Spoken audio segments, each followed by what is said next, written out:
Hello students, online classes में आपका स्वागत है। हम एसएसटी का ज्योग्राफी का सेकंड चैप्टर पढ़ रहे थे, लैंड, सॉइल, वाटर और natural vegetation and wild life. उसमें हम चेंजिंग ऑफ लैंड यूज पढ़ रहे थे। सबसे पहले हम बात करें एशियन टाइम में, यानी कि पिछले बेसिक जैसे कि हम जाए अपनी हिस्ट्री में, तो उसमें जो सबसे पहले अर्ली लैंड था वो सिर्फ शेल्टर के लिए या फिर एग्रीकल्चर के लिए उसका यूज कर देता था, लैंड यूज करता था वो।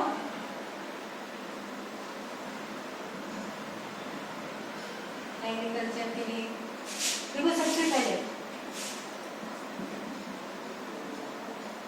अर्ली मैन था, जंगलों में रहता था। जंगलों में रहने के साथ साथ सिर्फ फूड के लिए जिसमें डिपेंडेंट था वो लैंड पे, यानी कि वहाँ पे जैसे कि एग्रीकल्चर जंगल से फॉरेस्ट से फूड प्राप्त होता था, क्योंकि खाना पकाना वो जानता नहीं था। धीरे धीरे उसने नई डिस्कवरीज की, उसके बाद उसने एग्रीकल्चर करना सीखा, यानी कृषि करना। कृषि करने के बाद में उसने फिर और भी डेवलपमेंट किया, साइंस और टेक्नोलॉजी का डेवलपमेंट हुआ। उसके बाद में वो बहुत सारे लैंड यूज में अलग अलग डिमांड्स होने लगी, जैसे कि रेजिडेंशियल पर्पज। जैसे जैसे पॉपुलेशन बढ़ने लगी, रेजिडेंशियल पर्पज के लिए भी, घरों के लिए, यानी पॉपुलेशन जितनी बढ़ेगी उसको घर भी चाहिए रहने के लिए, उसके अकॉर्डिंग उसका यूज होने लगा। जिससे जैसे एक तो रेजिडेंशियल पर्पज के लिए,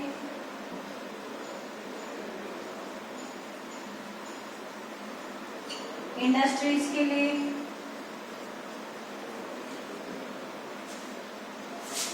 अर्बन एरिया में जाए जहाँ पॉपुलेशन अब अधिक मिलती है, वहाँ पे इंडस्ट्रीज और रेजिडेंशियल पर्पज, इन दोनों पर्पज के लिए ही सबसे ज्यादा लैंड का यूज होता है। दूसरा रेस्ट्रिक्टिव पर्पज, यानी चेंज ऑफ, जैसे जैसे पॉपुलेशन बढ़ती है वैसे वैसे लैंड का डिग्रेडेशन होना से ज्यादा, मतलब उसकी फर्टिलिटी का कम होना लगातार शुरू हो जाता है, जिससे डेजर्टिफिकेशन होता है। यानी कि जो लोग अपने रहने के लिए क्या करते हैं, जंगलों को काटते हैं, रहने के लिए घर बनाते हैं, जिससे क्या होता है कि डेजर्टिफिकेशन को बढ़ावा मिलता है, यानी कि डेजर्ट ज्यादा बढ़ता है, जिससे लैंडस्लाइड, सॉइल इरोजन और Henry become threat of environment को सबसे ज्यादा खतरा रहता है। यानी कि जब हम पेड़ काट देंगे तो सॉइल इरोजन सबसे ज्यादा होगा। जब मूवी में कटा होगा तो वो हमारे लिए हार्मफुल भी है और डेंजरस भी है, लोगों के लिए खतरनाक है।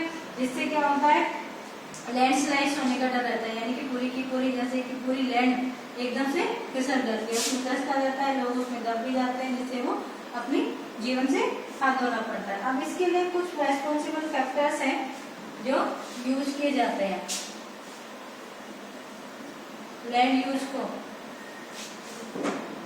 Factor of responsible,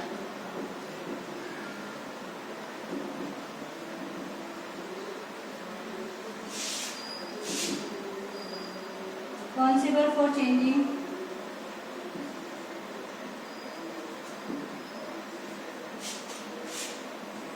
in land use।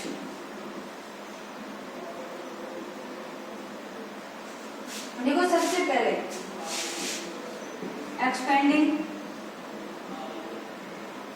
Agriculture area, क्या करना पड़ेगा, एग्रीकल्चर एरिया का विस्तार होने की वजह से इसकी ये सबसे मुख्य फैक्टर है।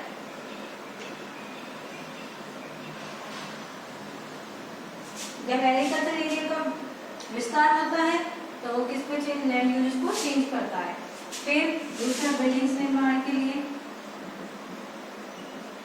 बिल्डिंग, रेजिडेंशियल हाउसेस,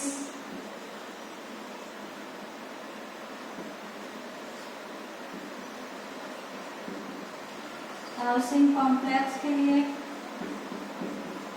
जैसे जैसे जनसंख्या बढ़ती जा रही है उसको रहने के लिए घर चाहिए, तो वो क्या करते हैं, लैंड का यूज घर बनाने में सबसे ज्यादा उपयोग होता है। तीसरा रोड बनाने में, रोड एंड डैम बनाने के लिए। तीसरा commercial area, building of commercial area, जो व्यापारी के जैसे उद्योग लगाते हैं ना, उसके लिए।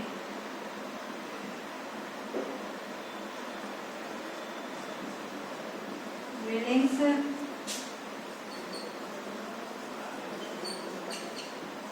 Commercial area as a market,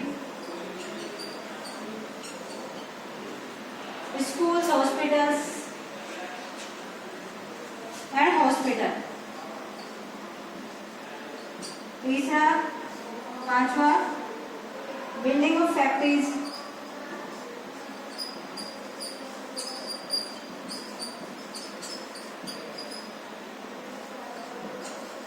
and industries.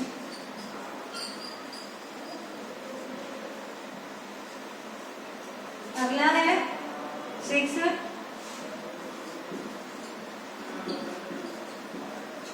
Buildings of community centre,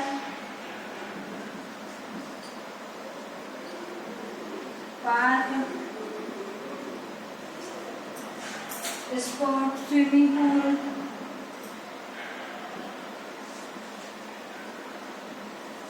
देखो ये सारे फैक्टर्स जो रेस्पॉन्सिबल है जो लैंड यूज को आज बदलते हैं कि पहले तो लैंड का यूज किस तरह से होता था, सिर्फ एग्रीकल्चर के लिए होता था, उसके बाद धीरे धीरे इनमें क्या चेंजेस आए। पहले सबसे पहले एग्रीकल्चर एरिया का विस्तार हुआ।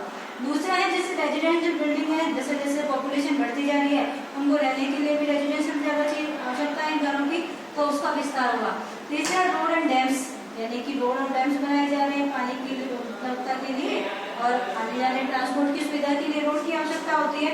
और है बिल्डिंग ऑफ कमर्शियल एरिया और मार्केट, स्कूल, जैसे पॉपुलेशन बढ़ती है उसको मार्केट की भी आवश्यकता पड़ती है, बच्चे हैं उनको स्कूल भी जाना है, हॉस्पिटल्स, अगर कोई बीमार होता है तो उसे हॉस्पिटल की भी आवश्यकता है, तो इन सब चीजों के लिए भी लैंड का यूज होता है। Building of the factories and industry, factory या इंडस्ट्री लगाने के लिए भी जमीन की आवश्यकता है। Building of commercial centre, park and swimming pools, देखो दूसरा कम्युनिटी सेंटर बनाने के लिए, पार्क बनाने के लिए, स्विमिंग पूल बनाने के लिए, जू बनाने के लिए, तो इन सब के लिए किसकी आवश्यकता होती है और अदर एक्टिविटीज के लिए लैंड की आवश्यकता होती है। तो ये फैक्टर रेस्पॉन्सिबल है लैंड यूज को विस्तारित करने में। अब आता है सबसे पहले इसमें फैक्टर पढ़ाता है लैंडस्लाइड, तो किसके कारण होता है, डिफॉरेस्टेशन के कारण।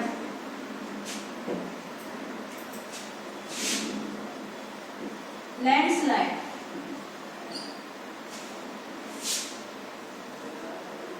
देखो लैंडस्लाइड इज ज्योग्राफिकल फिनोमेना है where the large mass of rock, यानी कि बहुत बड़ी चट्टान अपनी जगह से खिसककर दूसरी जगह पे चले जाना, वो क्या कहलाता है, लैंडस्लाइड्स कहलाता है। ये मूवमेंट होता है एक मतलब कि ढाल की तरफ, डाउन स्लोप में, यानी कि पहाड़ की ढाल की तरह होता है ना, जिससे ऊंचाई से नीचे की तरफ में होता है। दिस हैपन मेनली हिली और माउंटेन एरिया में होता है ये। एंड ये वेरियस फैक्टर ऑफ रेस्पॉन्स, इसके लिए बहुत सारे फैक्टर रेस्पॉन्सिबल होते हैं। दे आर सम, कुछ इसमें से हैं, देखो भाई, या तो फिर सबसे ज्यादा जैसे रेनफॉल हो तो लैंडस्लाइड होता है।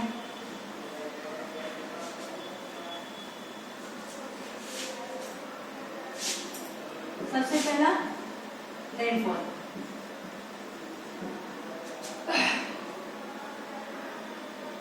दूसरा है इरोजन,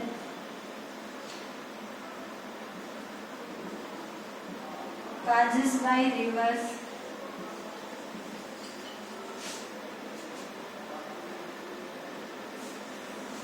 और ओशियन वेव्स, समुद्र की लहरें होती है ना उनके कारण। थर्ड है एरिया ऑफ प्रोन एरिया, जब भूकंप वगैरह ज्यादा आता है ना, वो आर्थिक वाला एरिया जिसमें लैंडस्लाइड सबसे ज्यादा होती है। कुछ कॉमन फैक्टर है जैसे कि कंस्ट्रक्शन करना, डिफॉरेस्टेशन,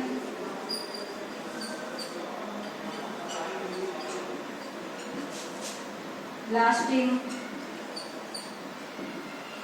और माइंस में ब्लास्टिंग की जाती है ना, तो रॉक्स वगैरह तोड़ने के लिए, उससे होता है वाइब्रेशन। काजेस, ये मुख्य काजेस है इसके लैंडस्लाइड्स होने के। आप देखो वेरियस इफेक्ट भी होते हैं, ये तो इसके कारण से हो गए कि लैंडस्लाइड कैसे होता है, इसके इफेक्ट क्या होता है। देखो इसमें सबसे ज्यादा लाइफ और प्रॉपर्टी का डैमेज होता है, यानी कि बहुत सारे लोग इसमें दबते हैं जिससे उनके जीवन पर हानि होती है, और जैसे जो सामान वगैरह लगता है तो वो प्रॉपर्टी की हानि होती है। Road and railway construction disturb होता है, अगर कोई रेलवे लाइन वगैरह डूबती है, रोड पे आके गिरता है तो वो सब डिस्टर्ब हो जाता है। ये सब पावर ट्रांसमिशन है, टेलीकम्युनिकेशन डिस्टर्ब होता है, पावर सप्लाई वगैरह और भी जितनी हमें आवश्यकता है वो सप्लाई वो सब बंद हो जाती है, जिससे ये तो इसके इफेक्ट होते हैं। अब आता है कंजर्वेशन ऑफ लैंड, हम इस लैंड को कैसे सुरक्षित कर सकते हैं, कैसे बचा सकते हैं।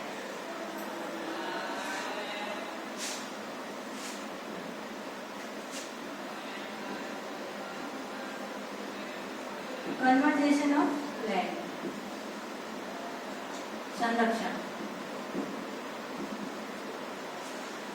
देखो land availability are getting the limited of increase population, देखो जैसे जैसे पॉपुलेशन इंक्रीज हो रही है ना तो वो लिमिटेड मात्रा में रह रही है लैंड हमारे लिए। As population are the overuse of land, देखो हमारी जो पॉपुलेशन है वो लगातार उसको ओवर यूज भी कर रही है, लार्ज स्केल पे डिस्ट्रक्शंस भी हो रहे हैं, यानी कि डिफॉरेस्टेशन हो रहा है, फॉरेस्टों को काटा जा रहा है, एंड जिससे डेजर्टिफिकेशन सबसे ज्यादा होता है, फिर सोइल इरोजन होती है जिससे वो भूमि पर कटाव आता है तो सारी भूमि खराब होती है। अगर इन सब चीजों से अगर वैसे बचाना है लैंड को तो हम सबसे पहले क्या करेंगे, प्लांटिंग मोर ट्री, यानी कि ज्यादा से ज्यादा पेड़ लगाएंगे, या और डेफॉरेस्टेशन यानी वनीकरण करेंगे, वनों को बचाएंगे।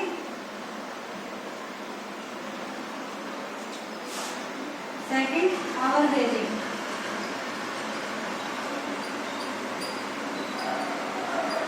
जिनको कंट्रोल करेंगे, जैसे कि पशु वगैरह चढ़ने जाते हैं ना बाहर तो उसको कंट्रोल करेंगे, यानी कि कम, यानी कि समय सीमा पे यानी ज़्यादा उसको वेस्ट यूज नहीं होने देंगे। दूसरा जो कॉस्टल लैंड है उसका भी यूज करेंगे, जैसे कि प्लांटिंग करके।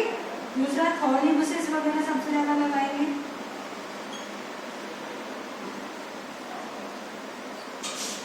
ग्रो करके।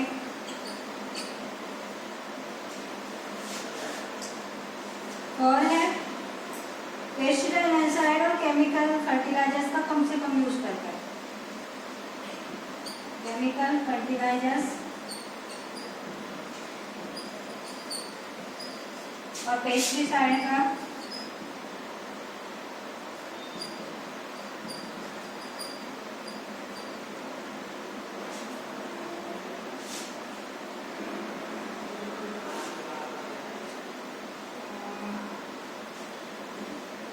use chemical fertilizer and pesticide are the be minimized.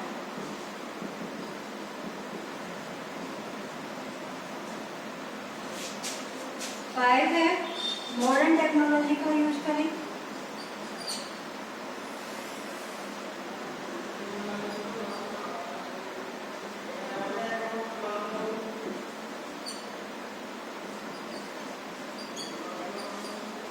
Modern technology method should be